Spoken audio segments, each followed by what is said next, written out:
Hey everybody, this is Professor Casper, and this is the first in a series of videos that we're going to be using in nutrition and drugs to help us finish out the semester. I know most of you guys are probably stuck at home right now, and this may or may not work for you. Hopefully this form of delivery will get the message across and help close the distance a little bit between our classroom since we can't all be together. Last time we spent a considerable amount of time talking about water and hydration, and we got a little bit into minerals. And so the next thing I want to do is I want to share a little bit of knowledge about the minerals that are common to our nutrition and the ones that we would be concerned about as far as macro minerals. I'll say a little bit about trace minerals as we head into the latter part of the lecture. And you can see here just all of the places that you can get copious amounts of salt from. A lot of these foods are processed, and so that's one of the major considerations we need to look at when we're trying to avoid sodium. And there are very good reasons why you might want to do that.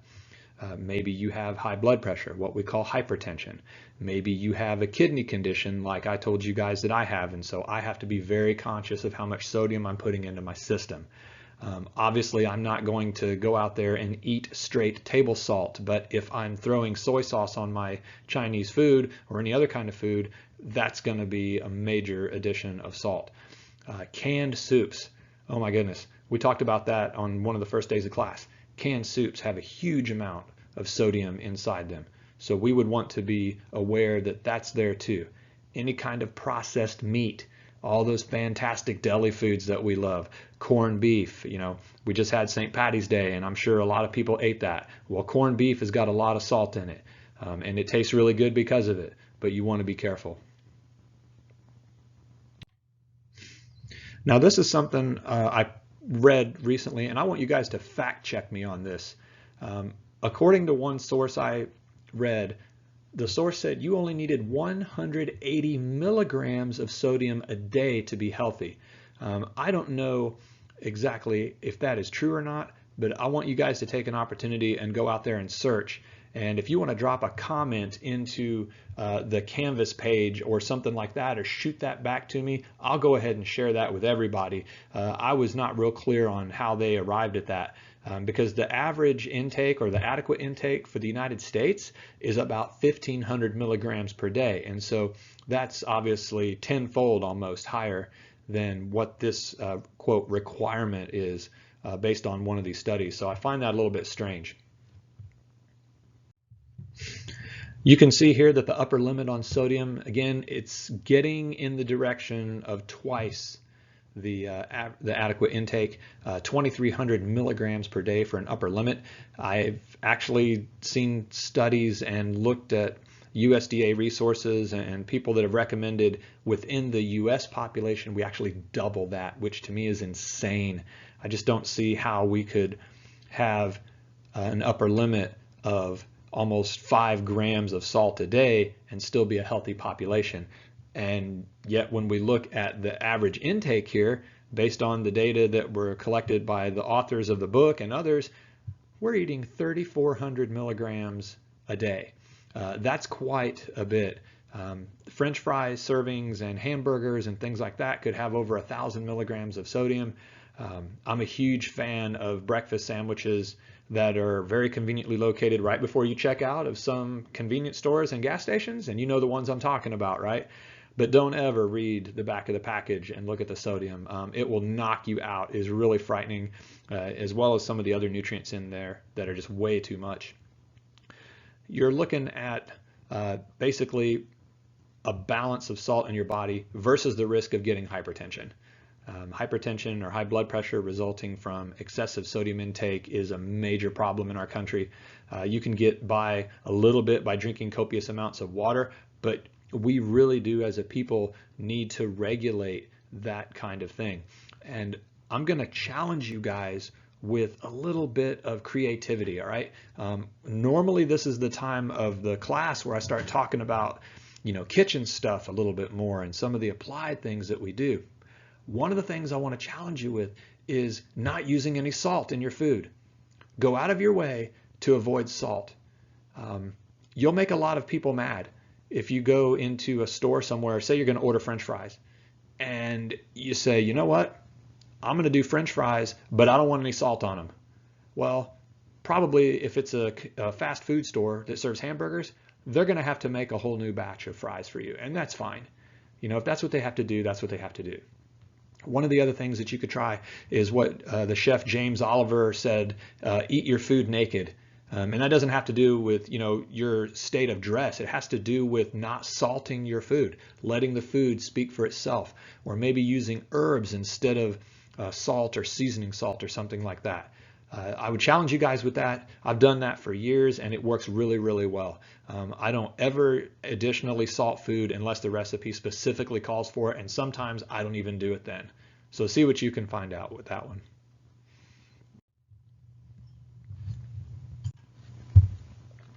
Okay, I just wanted to have you guys take a look at this real quick. This was something that was of interest to me. I've never done a sodium assessment in my life other than to sit down and, you know, say, okay, today I'm not going to eat so much salt. But this is a pretty good test. If you look at the list, we're seeing that you'd have cured meats, and do you eat commercially prepared meals? That means, do you eat out? Do you snack like crazy on everything that has salt in it?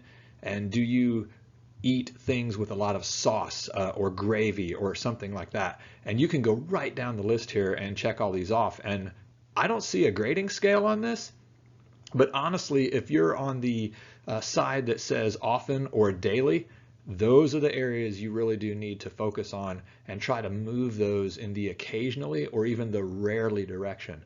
That'll truly help you lower your sodium intake. And I will say this from experience, if you do this for a week or two, you'll probably drop a few pounds.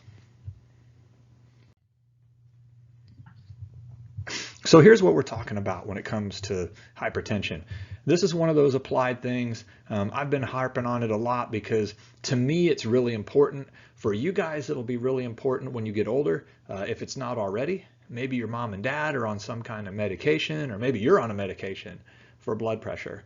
And blood pressure in our culture is one of those things they call a silent killer. You don't know you're having problems sometimes until it's too late. And so anything in the range of 120 over 80 or lower is considered good. If your blood pressure measurements for your systolic, that's the upper number, and then your diastolic, that's the lower number, all right? The first number is the pressure when your heart contracts. The second number is when your heart relaxes, all right? You don't want those numbers out of the normal range. It does damage to you over time. It doesn't really help your circulatory system out. And most of the physicians that are out there now are counseling people saying, look, if you are even within the pre-hypertension zone, okay, basically you're medium when it comes to blood pressure. If you're in the medium category, you don't need to be there. You need to exercise a little more, reduce some salt, reduce your weight, change the amount of processed foods you eat, whatever it takes to get that number back down. Otherwise, over the long term, you're going to be looking at possibly some major health problems. So finally, we're going to get to potassium. All right, potassium is the third mineral in the the blood pressure regulation trifecta, if you will. The other two being sodium and chloride. Potassium is necessary for muscle contraction. It's also a positively charged ion, so it's going to interact with other things negative. We talked about that before. But you can see the requirement for potassium in your diet is really, really high. And a lot of people have a challenge getting potassium in their diet because we've gotten away from eating fresh fruits and vegetables and things like that. We go with the processed stuff, and when people process foods, they don't really get into the sodium and the chloride. They think, okay, it'll be fine. They don't really look at it, and then they decide, oh, I'm going to put in some more, and they put in some more. Pretty soon, you've got an issue where you have too much sodium and chloride and not enough potassium. You need potassium to help your muscles contract. You need potassium to help your kidneys function properly. The best way to get it is to eat foods that are not processed and that are a little bit fresher. And you can certainly see that here on this slide. A lot of fresh fruits and vegetables up there at the top, great sources of potassium. All the dairy, great source of potassium. And then one that didn't make the list, and this is a weird one. Some of the coffee energy drinks on the market have over 1,000 milligrams of potassium in them, and that is 25% of your requirement. I'm not advocating that you go start drinking coffee flavored drinks. I'm not saying that at all, but I just found that ironic. When I used to run, that was kind of my go-to refuel, is to go out there and buy something and drink it, because it had a lot of, sugar and some electrolytes in it, and the potassium, I always found that to be very interesting. Around the horn here on MyPlate, we can see that the sources of potassium honestly are limitless. If you're looking at whole grains and any of those products, it's fantastic. The dairy is wonderful. You can see that any animal protein is going to give you some potassium. And then the rest of it on the fruit and vegetable side, hopefully all stuff that you guys can find to eat. Now the list over here is pretty short, but honestly, I eat all of those foods there on the left pretty regularly. Even prunes on occasion, they're not bad. Avocado, that's a big thing down here in Florida. A lot of people eat those, as well as cantaloupe. The cantaloupe season is coming in, so those are pretty available right now in the marketplace. And if you're not a huge fan of that, maybe you're looking at sweet potatoes or tomatoes. Obviously, we're known for tomatoes in this part of the country, so I would encourage you guys to go out and to sample that kind of thing and eat that as well. And so we're getting toward the end here on minerals, just a couple of more. And magnesium is one of those that we don't talk a lot about, but you often find it in sports beverages. You find it in some unusual places. It is necessary to help strengthen your immune system. It's necessary for strong bones. It works with calcium and it works with phosphorus to help strengthen your bone structure. It also helps your nerve function. So we've seen 3 different minerals here for sure that help in similar areas. The dietary requirement for this is about 300 to 400 milligrams per day. So you actually do need quite a bit of it. And magnesium is really, really useful in protein synthesis. It's useful in a lot of reactions where you're breaking things down. So any kind of chemical and metabolic reaction, you certainly would need potassium. Potassium found in some pretty common foods is pretty widespread. This is one of the minerals that is actually pretty easy to get. And you can see spinach is very, very high in magnesium, which is great. I don't know how many of you guys are fans of pumpkin seeds, but you can see they're almost as good as potassium, and you only need an ounce. That's hardly a handful, and so that would be fantastic. What may be more in line with our culture down here in Florida with our Latino influence is black beans. Black beans have a huge amount of potassium. And so that's going to be spectacular for a lot of people who really appreciate those and can eat those on a regular basis. Anything that has to do with beans, honestly, is a great source of magnesium. And you can go right down the list. You can look at peas and different kind of legumes, and even semi-sweet chocolate has a place here. So you really can't go wrong. You're looking at an RDA for women of about 19 to 30 years of age. They're going to need that lower level, all right, of 300 or so milligrams per day. And then after you turn 30, ladies, you're going to need about 320 or maybe a little bit more per day. Again, if you're taking multivitamins at that point, at that time in your life, you're covered. If you're eating well from across the food categories, you're covered.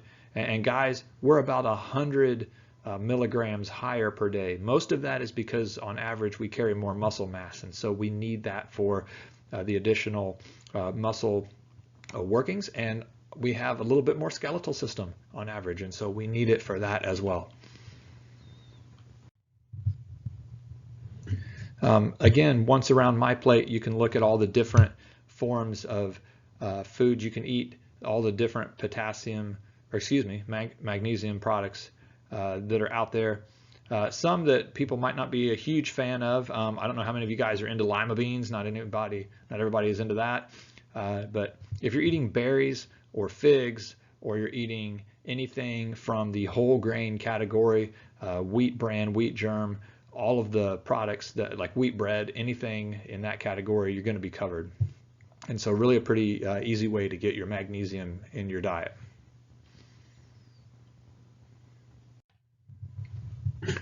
Lastly, we're going to do chloride, all right? And really chloride is kind of the backside of stuff that we would normally use as table salt.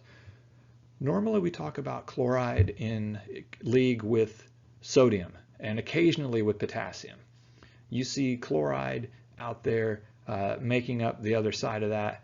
It's again necessary for communication in your nervous system. It's necessary for hydration. It's necessary sometimes as part of a protein or some area where you're using it to help an amino acid reaction where you're breaking one down or building one up.